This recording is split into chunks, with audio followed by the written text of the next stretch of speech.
Communicate with yourself first. Identify, where is my pain? Where is my pain? Where is my pain? Where is my pain? Where? Is it spiritual, marital? Is it physical? Is it financial? Where is your pain? Where is your pain? Because pain is in places.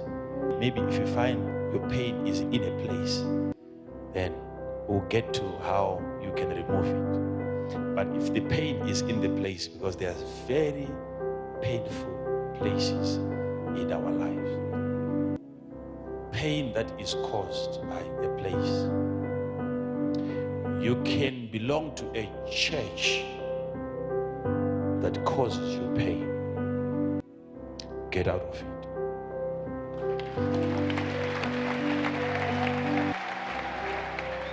So your pain can be in a place.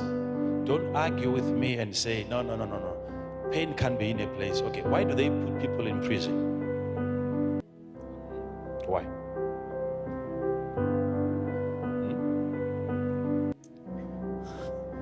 Because in prison, you still eat.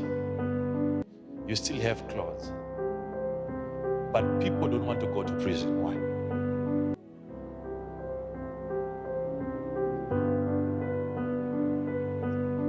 Hello? It's a place for pain.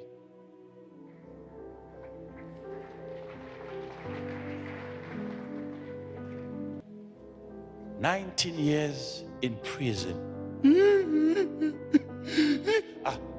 Okay. Why are you crying? Why are you crying? Because it's not just a place, but it's a painful place. And after 19 years, the person walks out of that place into a better place where there is no pain.